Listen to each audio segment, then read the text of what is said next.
నా పేరు సరిత. మా అమ్మ వాళ్ళు కుక్కట్పల్లిలో ఉంటారు. వాళ్ళకి పాలదంద చేసుకొని బతికేటోళ్ళు. మేము ముగ్గురం ఆడపిల్లలమే. మా ముగ్గురికి పెళ్ళిళ్ళు చేసి పంపించిండ్రు. ఆడపిల్లలని చెప్పి మాకు చిన్నగా ఉన్నప్పుడే వాళ్ళు కష్టం చేసి చాలా కష్టం చేసిండ్రు. ఇద్దరు, మా అమ్మ మా నాన్న కష్టం చేసి మాకు ముగ్గురికి ఫ్లాట్లు కొన్నారు. ఫ్లాట్లు కొని ఇల్లు కట్టించిండ్రు. వీటి మీద మా పిల్లలు బతుకుతారు అన్నట్టు చేసిండ్రు. మా అమ్మ మా నాన్న నా పిల్లలు బతకాలన్నట్టు చేసిండ్రు. కానీ ఇప్పుడు ఈ హైదరాబాద్ రావడం వల్ల ఆ చుట్టుపక్కల అన్నీ కూలగొడుతున్నారు.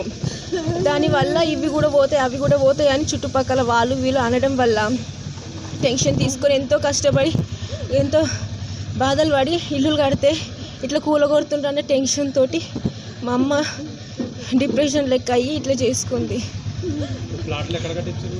కుక్కట్పల్లి శేషాద్రి నగర్ దగ్గర. మాకు నోటీస్ ఇవ్వలే, కానీ చుట్టుపక్కల కూలగొడుతుండ్రు.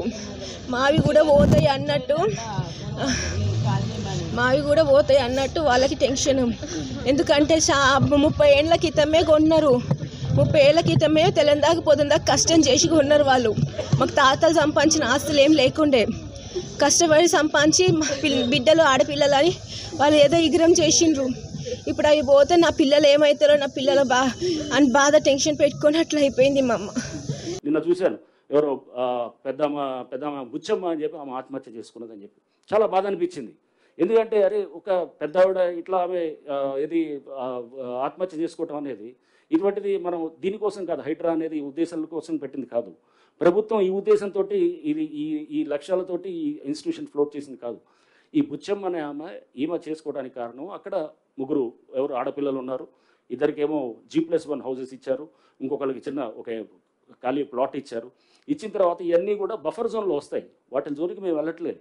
కానీ ఎవరో అక్కడ ఏమంటారు మాట్లాడేవాళ్ళు ఆ భయాన్ని చూపిస్తూ ఆందోళన చూపిస్తూ హైడ్రా అనేది ఒక బూచిగా చూపించడం అనేది కూడా ఇదైంది.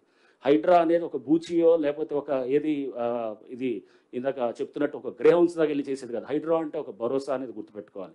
ఈ వ్యవస్థల్ని ఇదంతా ఇది నుంచి వర్షాల నుంచి కాపాడటానికి ప్రయత్నం చేస్తున్నటువంటి ఒక ఇన్స్టిట్యూషన్గా తీసుకోవాలి. అంతేగాని దీన్ని బూచిగా ఒక రాక్షసిగా చూపిస్తే కనుక రేపు ముందు మన తరాలకి మనం మన చెరువుల్ని కాపాడుకోలేము, మన పబ్లిక్ ల్యాండ్స్ కాపాడుకోలేము.